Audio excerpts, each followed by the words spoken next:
Hello there and welcome back to my YouTube channel. My name is Eryna Rista. I'm an English student at Muhammadiyah University of Surabaya. In today's video, I will show you a step-by-step process on how to create a quiz using Google Forms. And if you're new here, I'd like to invite you to subscribe and click the bell button so you will be notified when I upload a new video. In making a Google form, of course, we must enter Google Drive first. Type in the search bar drive.google.com. As a reminder, it will be better if you were already logged into your Google account, so that the form you have created will be saved to your Google account.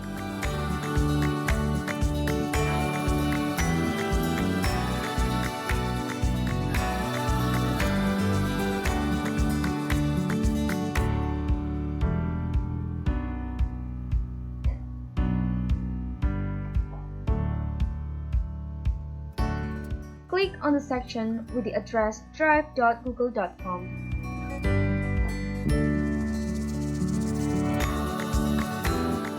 And you will be directed to the Google Drive homepage. Then, to start it, you need to create a new Google form where there are several different ways you can do it on Google Drive. First, you can click on New, scroll down, and then select Google Forms. Now, you have a blank form where you can customize your forms then by clicking on the paint palette icon at the top.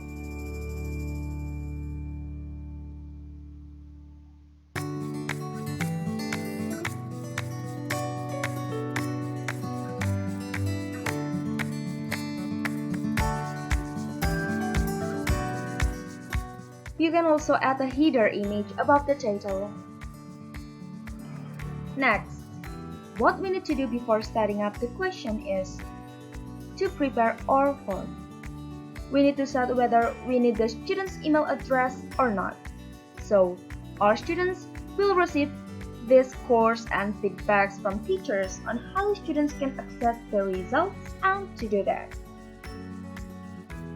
we will go to Settings by clicking on the gear icon. This will open three different settings categorized: General, Presentation, and Quiz. First is General. Here we can set whether we will ask students to enter their email address and give them a response received. If you want it, then let's just check it out.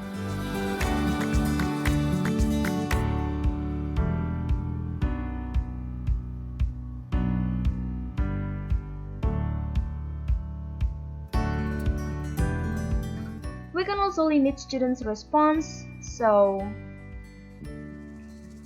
they will not be able to access the exam again and again after they have submitted. We can also let students edit or view a summary of their work. In Presentation,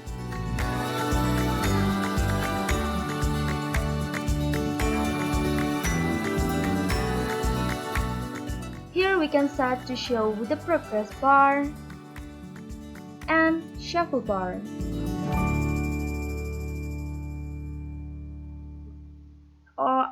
Shuffle the order of the questions to be created. We can also put a confirmation message that we want our students to see after they finish taking the test. For example, I will put here work done, student. Now, let's move on to the quiz. This is the part I like about Google Forms because it can automatically check the student's answer and allows you to either submit this course immediately or you review it manually. For this Google form, I will set it up as manual review and I will explain the importance of it later. We can also control what students can see at the end. For example, if you don't want them to see the correct answer and missed questions, then just uncheck them. After that, let's hit save. And here are the changes that the form gives after setting it up. Now, it requires students to provide their email address,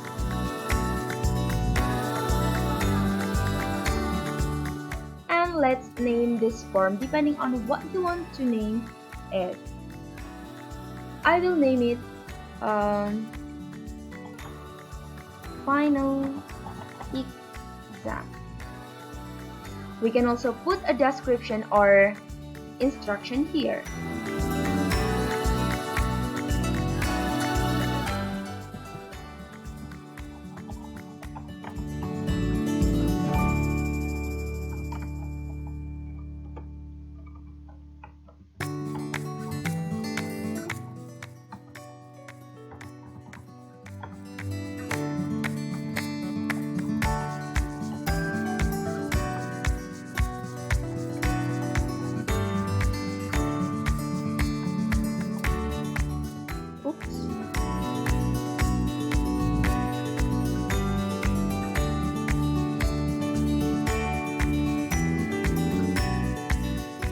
Now, let's try to create a question, and we can do that by clicking on the second part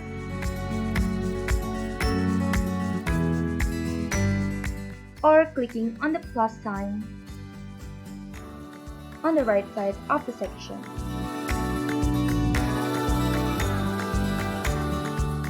In this video, we will not only learn how to create a multiple choice question, but we will also learn all the available test types in Google Forms. So, we recommend watching this video till the end. And if this video was useful to you, don't forget to hit the like button. Now, let's set the first question.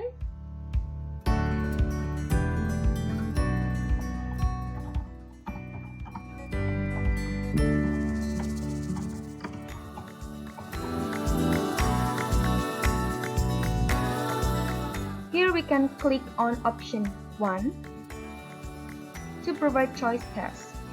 For this example, I will give 4 choices.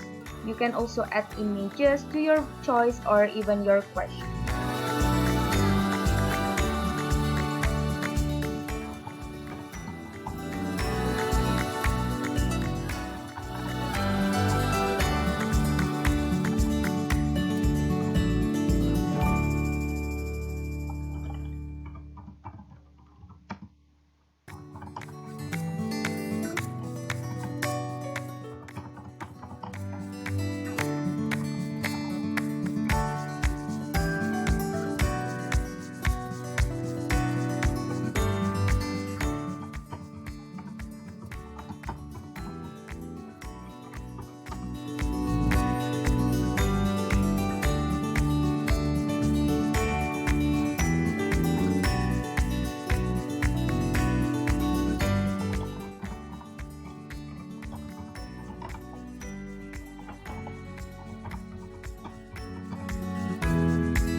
Now, in order to set the correct answer and give points to the question, then we will click on the answer key.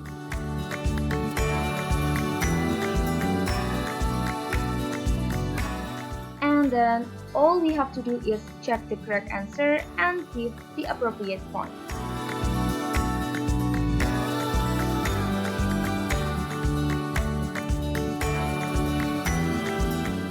You can also add feedback to the answer, and if everything is set, click Done.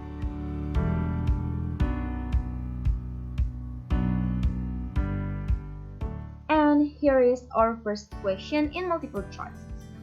A very important thing to do as well here is clicking Required. This will warn the students to answer the question. In case they forget or intentionally leave the questions unanswered.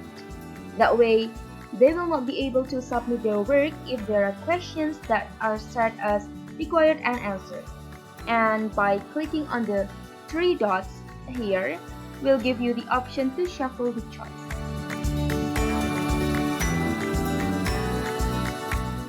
To add another question, we just need to click on the plus sign on the right side of the section. In this part, we are going to try the checkbox type of task.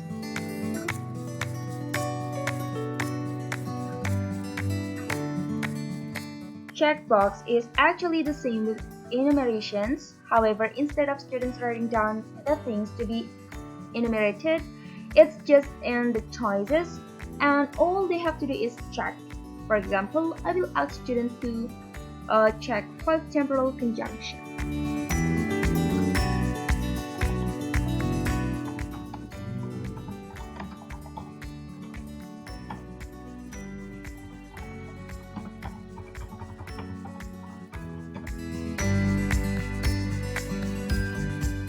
You can put more than 5 choices. In this example, I will put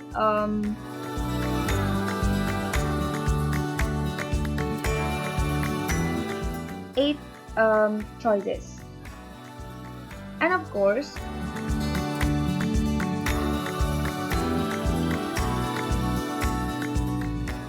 first,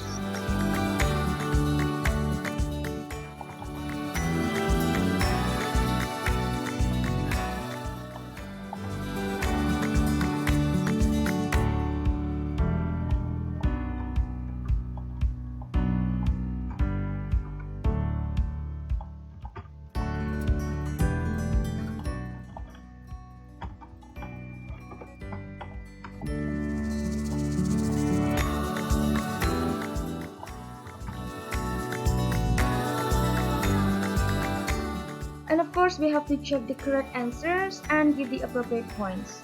Checkbox is also one of the reasons why we set to manually review the results of the students' work, because there are instances that our students tend to answer more than or less than the required number in the question. And I will explain it further at the end of the video. So keep watching and feel free to like and share this video to others. Others that you think is useful for them. After checking and giving points to the questions,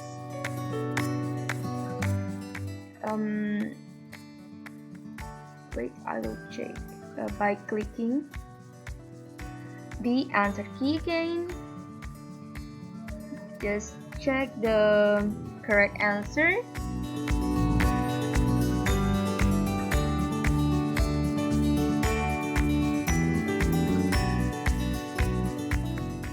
Great, and give the appropriate points.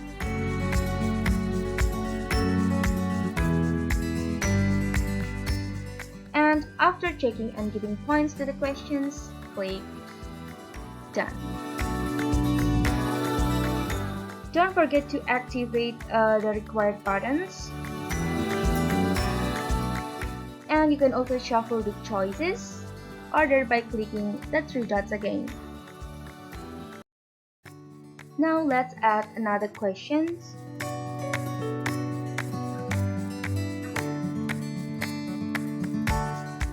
At this time, we will try the drop down.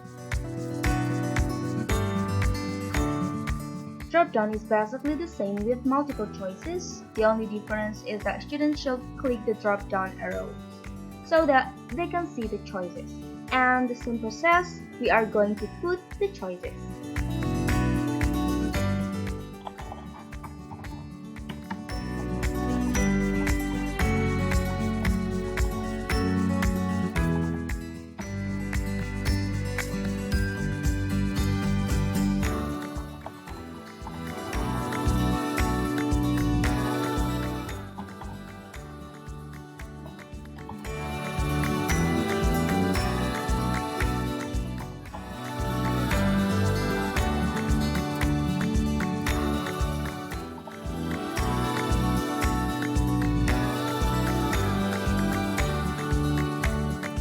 Check the correct answer by clicking the answer key.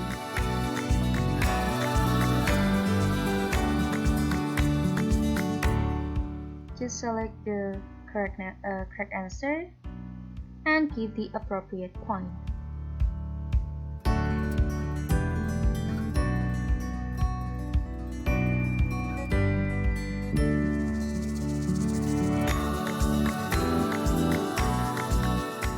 And click done. Then set it as required.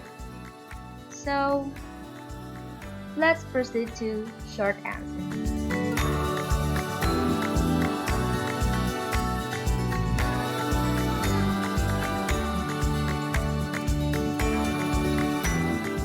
It's basically an identification type of test where the answer consists of one or two words. With short answers, you have to type in the possible correct answers. In this example, the answer is false. Wait, I will type the questions first.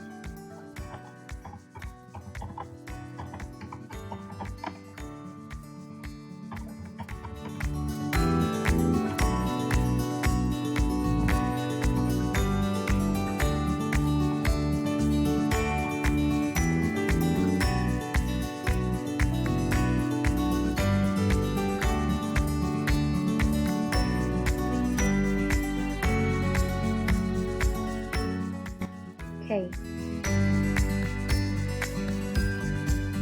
We need to give the answer on the answer key option. Just clicking the answer. So now we have to think that students may start their answer with big letter F or small letter F. Those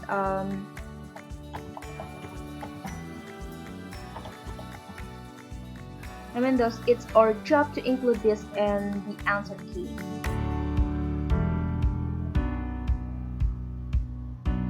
We may as well check the option that says mark all other answers as incorrect and then put points.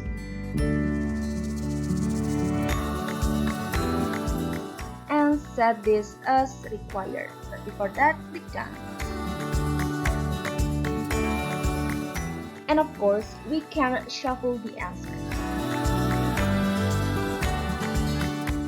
And the last one is paragraph.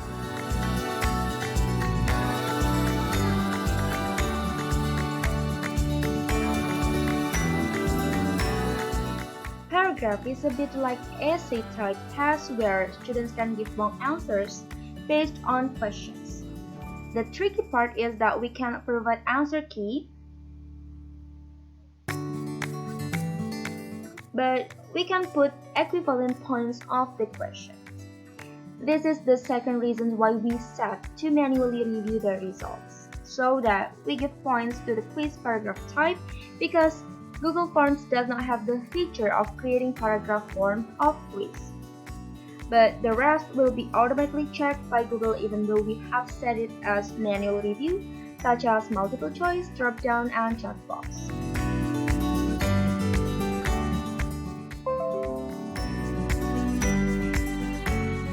Let me type the questions first.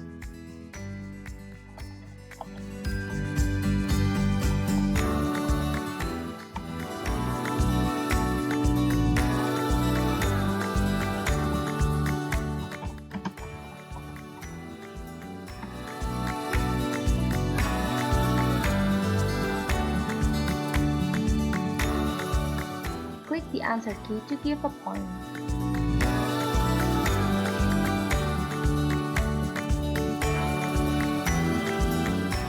As I stated before, in this part we cannot give the answer.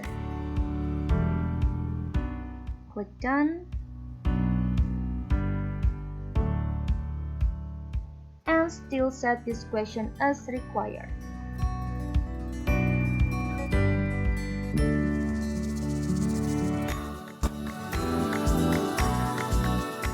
Lastly, if you want to see what the form will look like when students take it, then you can click on the eye icon, which is a preview, and it will open the form and show you what it will look like. So this is the forms that I have stated before.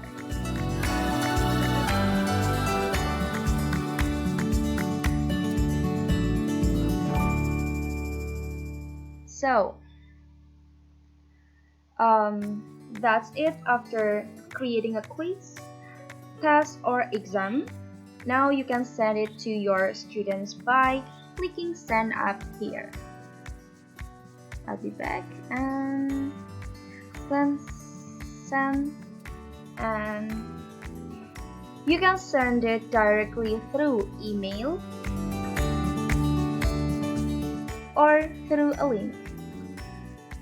You can also shorten the link, then copy it and send it through Messenger, Facebook, WhatsApp, or other social media.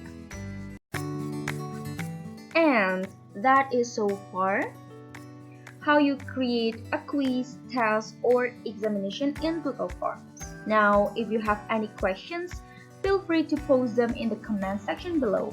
So, thanks for watching, and I hope you have learned something. See you!